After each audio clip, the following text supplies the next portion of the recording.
கங்காபுரம்னு ஒரு கிராமம். அங்க ஒரு பாட்டி இருந்தாங்க. அவங்களுக்கு சுதர்ஷன்னு ஒரு மகன் இருந்தான். சுதர்ஷனுக்கு அவங்க அம்மாவை ரொம்ப பிடிக்கும். ஆனா அம்மாவோட பாசத்தை விட பொண்டாட்டி மேல இருக்க பயம்தான் அவனுக்கு அதிகம். சுதர்சனோட பொண்டாட்டி ரேகா. அவ ஒரு பயங்கரமான வாயாடி. அவளோட வாயாடித்தனத்தை பார்த்து சுதர்சனுக்கு ரொம்ப பயம். அவளுக்கு பிடிக்காத விஷயம் ஏதாவது வீட்ல நடந்தா சண்டை போட ரெடி ஆயிடுவா. ஒரு நாள் சுதர்ஷன் அவங்க அம்மாவுக்காக ஆசையா ஒரு புடவை வாங்கிட்டு வந்தான். அப்படியே அவன் பொண்டாட்டிக்கும் ஒரு புடவை வாங்கிட்டு வந்தான். அம்மாவுக்கு புடவை குடுக்கறத பார்த்துட்டு ரேகாவுக்கு பயங்கரமா கோபம் வந்துடுச்சு. ஏங்க, நீங்க சம்பாதிக்கிற காசுல எனக்கே வருஷத்துக்கு ஒரு தடவை தான் புடவை வாங்கி தரீங்க. இன்னைக்கோ நாளைக்கோ சாக போற இந்த கிழவிக்கு எதுக்கு புடவை? இந்த புடவையை கட்டிக்கிட்டு இந்த கிழவி என்ன ஊர்வலமா போக போகுது? அதே காசுல எனக்கு இன்னொரு புடவை வாங்கியிருந்தா எவ்வளவு நல்லா இருந்திருக்கும். அம்மாவுக்கு புடவை வாங்குறது மட்டும் மறக்க மாட்டீங்களே. ரேகா இப்படி சொன்னதும் சுதர்ஷன் பயந்துகிட்டே அவளுக்கு பதில் சொல்றான். அப்படி இல்ல ரேகா, அம்மா கிட்ட மட்டும் என்ன நிறைய புடவைங்களா இருக்கு. பாவம், ரெண்டே ரெண்டு புடவைங்களை வச்சுக்கிட்டு காலத்தை தள்ளுறாங்க. வாயை திறந்து அவங்க என்கிட்ட எப்பவுமே எதுவுமே கேட்டதில்ல. என்னோட நிலைமை தெரிஞ்சு ஒரு பழம் வேணும்னு கூட அவங்க கேட்டதே இல்ல. அவங்களுக்கும் வாங்கணும்னு தோணுச்சு. இதுக்கெல்லாம் தயவு செஞ்சு சண்டை போடாத. இவங்க ரெண்டு பேரும் இப்படி சண்டை போட்டுக்கிறத பார்த்ததும் பாட்டி அங்க வந்து இப்படி பேசுறாங்க. இந்த வயசான காலத்துல எனக்கு எதுக்குப்பா புது புடவை?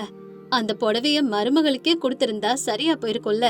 எனக்காக ஏண்டா நீங்க ரெண்டு பேரும் வீணா சண்டை போட்டுக்கிறீங்க? எந்த நிமிஷத்துல வேணும்னாலும் என் உயிர் போகலாம். எனக்காக சண்டை போடாதீங்கப்பா. பாட்டி இப்படி வந்து சொன்னதை கேட்டதும் ரேகாவுக்கு இன்னும் அதிகமா கோபம் வருது. ஏய் கிழவி, சண்டை மூட்டி விட்டது பத்தாதுன்னு எனக்காக சண்டை போடாதீங்க நீ எவ்வளவு நாசுக்கா சொல்ற? முதல்ல உனக்கு 2 வேளை சோறு போறது வேஸ்ட். இதுல இந்த வயசுல உனக்கு புது புடவை வேற கேடா? உன்னை இப்படி பாத்துக்கிட்டாலாம் சரிப்படாது. 2 வேளை சாப்பாடு போறத நிறுத்தினா நீ சீக்கிரமாவே போய் சேர்ந்துடுவ. அப்புறம் நானும் என் புருஷனும் நிம்மதியா இருப்போம். உன்னால எங்களுக்கு நிம்மதியே இல்ல. ரேகா இப்படி பேசினதை கேட்டதும் சுதர்ஷனுக்கு கோபம் வருது. நிறுத்து ரேகா, என்ன அம்மா கிட்ட அப்படி பேசிட்டு இருக்க? ரொம்ப தப்பு. உன்னோட அம்மா அப்படி பேசுவியா? என் அம்மா இந்த கிழவிய போல சும்மா உட்காந்து சாப்பிட்டுட்டு இருக்கல. எங்க அம்மாவுக்கு ஒவ்வொரு மாசமும் பென்ஷன் வருது. அந்த காசுல அவங்க மகாராணி மாதிரி வாழ்றாங்க. உங்க அம்மாவை போய் எங்க அம்மா கூட கம்பேர் பண்ணிட்டு இருக்கீங்க. இந்த கிழவியும் எங்க அம்மாவும் ஒண்ணுன்னு நீங்க எப்படி சொல்லலாம்?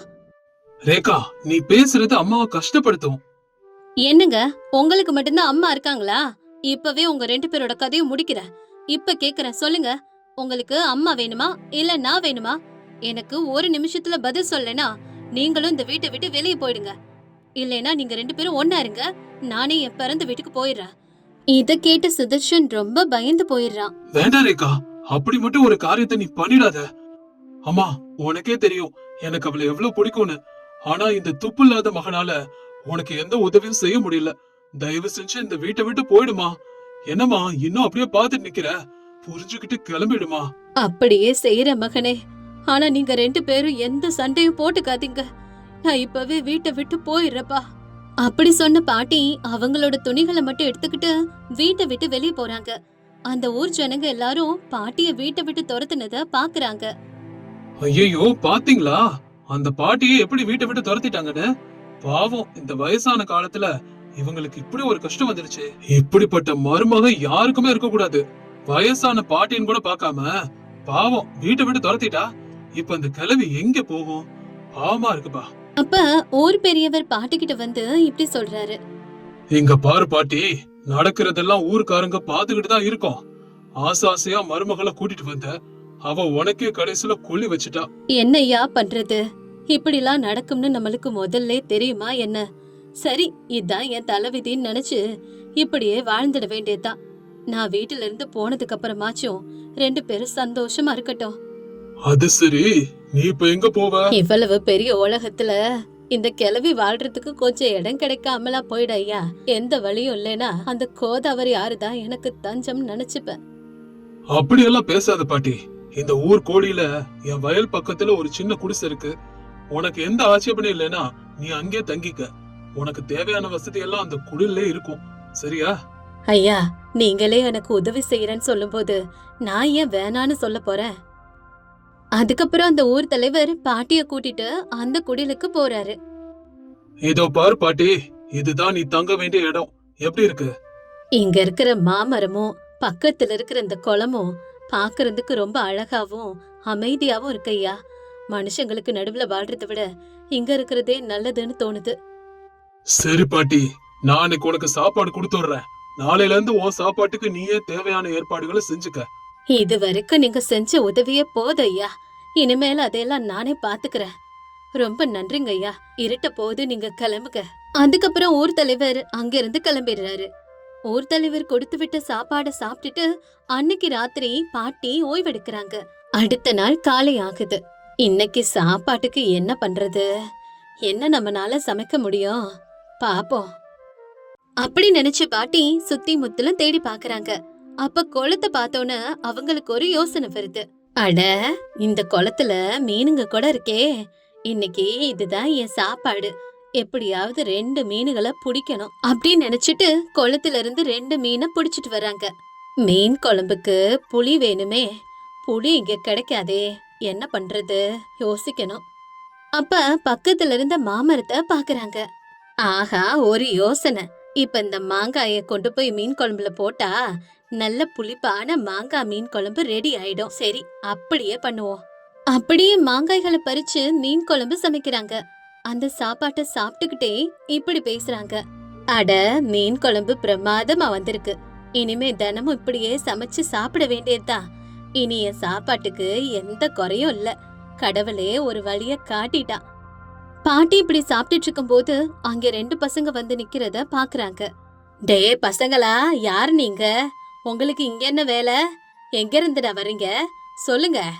பாட்டி கேட்டதும் இப்படி சொல்றாங்க. அது என் பேரு ராமு, இவன் பேரு சோமு. உங்க பேரை தெரிஞ்சுக்கிட்டு நான் என்னடா செய்ய போறேன்? அது சரி, நீங்க 2 பேரும் இங்க என்ன பண்றீங்க? பாட்டி, நாங்க இங்க பக்கத்துல இருக்க அனாதை இல்லத்துல இருக்கிறோம். ஐயோ, அனாதை இல்லத்துல இருக்கிறீங்க? உங்களுக்கு அம்மா அப்பா இல்லையா? என்ன போலவே நீங்களும் அனாதைங்க தான் போல. சரி, என்ன வேணும் கண்ணா உங்களுக்கு? நாங்க அங்க விளையாடிட்டு இருக்கும் போது எங்களுக்கு ரொம்ப நல்ல வாசனை வந்துச்சு. இங்க யார் இருக்காங்கன்னு நாங்க பார்க்கலான்னு வந்தோம் பாட்டி. அப்படியா? அது நான் வச்ச மீன் குழம்போட வாசனைப்பா. மீன் குழம்பா? அது அப்படின்னா எப்படி இருக்கும் பாட்டி? அனாதை இல்லத்துல இருக்கிற பிள்ளைங்களுக்கு மீனோட ருசி தெரிஞ்சிருக்க வாய்ப்பு இல்லதான். பாட்டி, எங்களுக்கு ரொம்ப ரொம்ப பசிக்குது. கொஞ்சம் மீன் குழம்பு ஊத்தி சாப்பாடு போடுறீங்களா? பசங்களோட இந்த வார்த்தைகளை கேட்டதும் பாட்டியோட கண்ணுல இருந்து கண்ணீர் வருது. என்னடா கண்ணுங்களா, வாயை திறந்து பசிக்குதுன்னு சொன்னப்பறம் சாப்பாடு போடாம இருப்பனா? உட்காருங்கடா கண்ணுங்களா, சாப்பிடலாம். அப்படி சொன்ன பாட்டி அவங்க 2 பேருக்கும் சாப்பாடு பரிமாறுறாங்க. அந்த பசங்க ரொம்ப பசியோட சாப்பிடுறாங்க. சாப்பிடுங்க பிள்ளைங்களா, நல்லா வயிறார சாப்பிடுங்க. சரி, மீன் குழம்பு எப்படி இருக்கு சொல்லுங்க. ரொம்ப நல்லா இருக்கு பாட்டி. நாங்க இதுவரைக்கும் இப்படி ஒரு குழம்பு சாப்பிட்டதே இல்ல பாட்டி. பாட்டி, இதே போல எங்களுக்கு தினமும் சாப்பாடு போடுறீங்களா?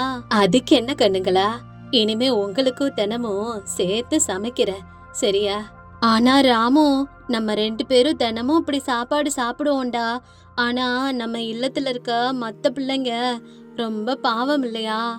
இவங்க பேசிக்கிறத கேட்ட பாட்டி, சரி, உங்க அனாதை இல்லத்துல மொத்தம் எத்தனை பிள்ளைங்க இருக்காங்க? மொத்தம் 9 பேர் இருக்காங்க. இல்ல 10 பேர் இருக்காங்க பாட்டி. சரி பிள்ளைகளா, இனிமே தினமும் அந்த 10 பிள்ளைகளுக்கும் நானே இந்த மாங்காய் மீன் குழம்பு சமைச்சு பரிமாறுறேன். நிஜமாவா பாட்டி? ஆனா உங்களுக்கு கஷ்டமா இருக்காதா? நானா காசு சம்பாதிச்சு உங்களை காப்பாத்த போற பிள்ளைகளா? அந்த கடவுள் கொடுத்த குளத்து மீன்களையும் இந்த மாங்காயும் தானே சமைக்க போறேன். அதுவும் இல்லாம எனக்கு என்ன வேலை இருக்கு? இந்த குழம்ப சமைச்சு 10 பிள்ளைகளோட வயித்த நிரப்புனா அதை விட என்ன சந்தோஷம் இருக்க முடியும்? அப்போ இந்த விஷயத்த இப்பவே எங்க இல்லத்துல இருக்க மத்த பிள்ளைகளுக்கும் சொல்றோம். மறுபடியும் சொல்ற பாட்டி, இந்த மாங்காய் மீன் குழம்பு நிஜமாவே நல்லா இருக்கு. அற்புதம். சரி கண்ணுங்களா, இனிமே தினமும் நானே இந்த குழம்பு சமைச்சு உங்க இல்லத்துக்கு எடுத்துக்கிட்டு வரேன். சரி, உங்களை காணோம்னா இங்க தேடுவாங்க. சாப்பிட்டுட்டு கிளம்புங்க. அதுக்கப்புறம் ராமு சோமு 2 பேரும் சாப்பிட்டுட்டு அங்கிருந்து கிளம்புறாங்க. அடுத்த நாள் பாட்டி மாங்காய்களை போட்டு மீன் குழம்பு சமைச்சு அனாதை இல்லத்துக்கு எடுத்துக்கிட்டு போய் அங்கிருக்கிற பிள்ளைங்க எல்லாருக்கும் பரிமாறுறாங்க. அதை தெரிஞ்சுக்கிட்ட ஊர் தலைவர் அங்க வர்றாரு. ரொம்ப நல்ல காரியம் செய்யற பாட்டி. நீ வாழ்றது மட்டும் இல்லாம 10 பிள்ளைகளுக்கு சமைச்சு போட்டு அவங்க வயித்தையே நிரப்புற. உனக்கு ரொம்ப நன்றி பாட்டி. இத்தனை நாளா இந்த அனாதை இல்லத்தை நீங்க தான் நடத்துறீங்கன்னு இங்க வந்ததுக்கு அப்புறம் தான் ஐயா தெரிஞ்சது. நீங்க செய்யற இவ்வளவு பெரிய காரியத்துக்கு முன்னாடி நான் செய்யறதெல்லாம் ஏமாத்திரம். அதோ பாருங்க, அந்த பச்சை குழந்தைங்க எவ்வளவு சந்தோஷமா சாப்பிடுறாங்கன்னு. இவங்க சந்தோஷத்தை பாக்குறத விட பெரிய திருப்தி வேற என்ன இருக்கு? கடவுள் உங்களைத்தான் எனக்கு துணைய அனுப்பியிருக்காரு. அதனாலதான் என்னால இவங்களுக்கு உதவ முடிஞ்சது. என் மருமக என்ன வீட்டை விட்டு துரத்துனதும் நல்ல காரியம்தான். அதுக்கப்புறம் பாட்டி தினமும் அந்த அனாதை இல்லத்துல இருக்க குழந்தைங்களுக்கு சமைச்சு கொடுத்தே அங்கேயே சந்தோஷமா காலத்தை கழிக்கிறாங்க.